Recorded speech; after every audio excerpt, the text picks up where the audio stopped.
So Bismillahirrahmanirrahim. Welcome to this video from Robbins Pathology. Here we will discuss chemotaxis of leukocyte. What is chemotaxis? It is the movement. It is chemo means movement. Taxis is also movement. Chemo is a movement which is mediated by chemicals. So leukocytes move in tissue toward the site of injury by a process which is chemotaxis, and it is mediated by the chemicals that are released by the damaged tissue or by the tissue that is attacked by the microbes. So locomotion is along a chemical gradient. It is from a place where the chemicals are less in number to a place where the chemicals are more in number. So that is along a chemical gradient. So now chemoattractants. What are chemoattractants? Chemo means movement, attractants means substances that attract the movement. So they are produced by either the host cell which is damaged or either the microbes themselves.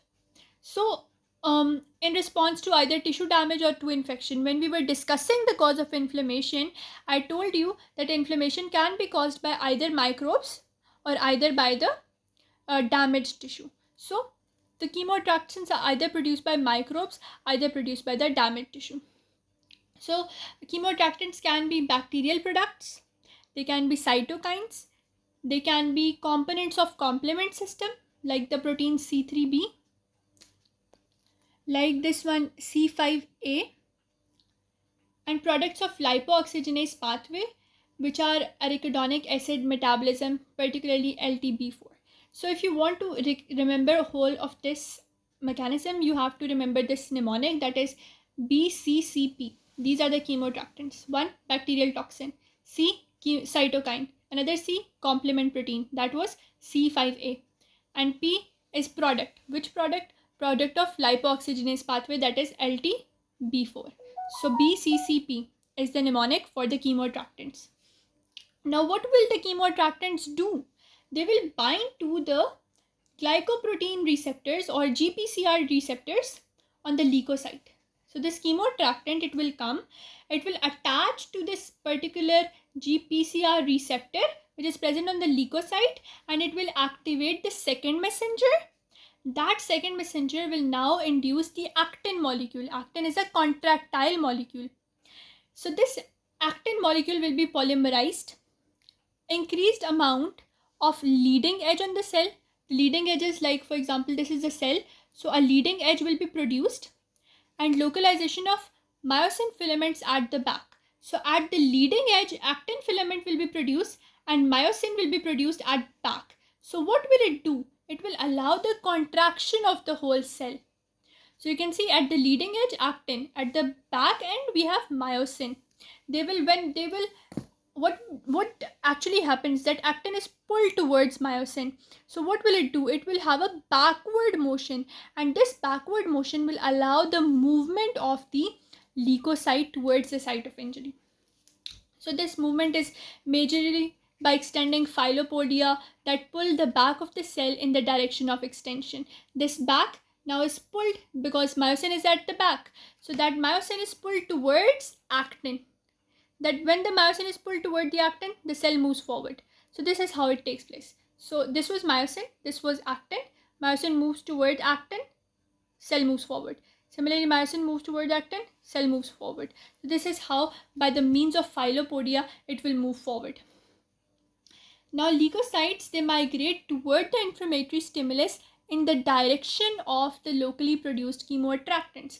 As I told you, they will move from the site where there are less chemicals to a site where are there more chemicals, that is along a chemical gradient. So this was the whole mechanism. And what are the chemoattractants themselves? That are BCCP, that is B for bacterial toxin, C for cytokines, C for complement proteins, C5a, and P for products. Products of what? Lipooxygenase pathway, that is LTB4. I have explained the whole actin myosin mechanism, the whole binding to this GPCR coupled receptor, the whole second messenger pathway, which does the polymerization of actin molecule, and how it helps in the whole filopodia and movement thing. Now they're saying that the nature of leukocyte that is coming out because of a particular chemoattractant, it depends upon age of inflammatory response as well as type of the stimulus. So now we have age of inflammatory response. Age is, as you know, it is either a short duration or long duration. A short duration one normally is acute inflammation, and acute inflammation, as you know, has neutrophils involved. So a one that lasts for 6 to 24 hours has neutrophil involved because these neutrophils are more numerous in the blood. They respond very rapidly to the chemokines and they attach more firmly to the adhesion molecule. More, they are present more in amount.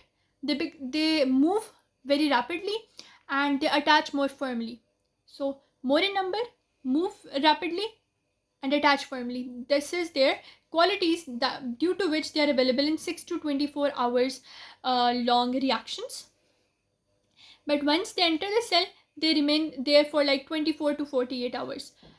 But a response that is prolonged, it goes on for more than 24 hours and like goes up to 48 hours, then monocyte derived macrophages, the macrophage which is derived from monocyte, and it is activated and becomes the macrophage, that one thing is involved.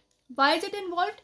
Because you know neutrophils will die after a certain period like 24 hours, but monocyte is going to survive longer and it will proliferate in the tissue, it will grow in the tissue as well, it will be converted from its inactive form to the active form. So this is how age affects the type of the white blood cell or the type of leukocyte that is involved. But for type of stimulus, it is also very much variable. Like they're saying, if you have a pseudomonas infection, you will have neutrophils involved. For a viral infection, you will have lymphocytes involved. For a hypersensitivity reaction, which is a type of reaction against environment, you will have lymphocytes, macrophages, as well as plasma cells involved. But for an allergic reaction, you will have eosinophils involved. So this was the whole mechanism.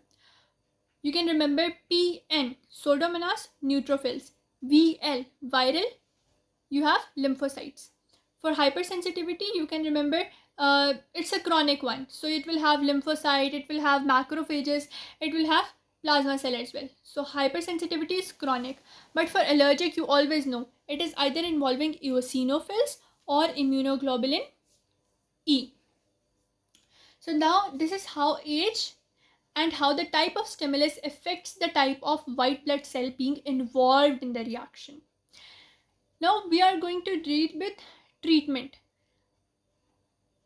What happens sometime you have chronic inflammation, and that chronic inflammation is known as chronic inflammatory disease or CID. That chronic inflammation disease can be treated by agents that block the TNF. What is TNF? Tumor necrosis factor.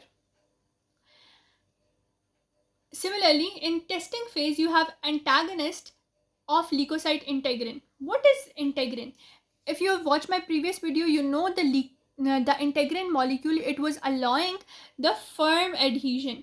So if you do not allow the firm adhesion, the molecule will not stay to the endothelial wall and it will not move out. So that thing also helps in helping to treat the chronic inflammatory disease. So it does not allow the leukocytes to move out to the site of injury and hence inflammation is reduced.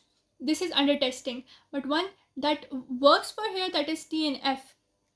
And if you have watched my previous video, in that video I told you that TNF was very much responsible for E-selectin and L-selectin. So you block the rolling process over here with TNF, and when you block the rolling process, the leukocyte they stay in the blood vessel, they do not undergo rolling. After that, they do not undergo firm adhesion. So you block this step of CID, that is chronic inflammatory disease. So inflammation does not take place. What is the drawback?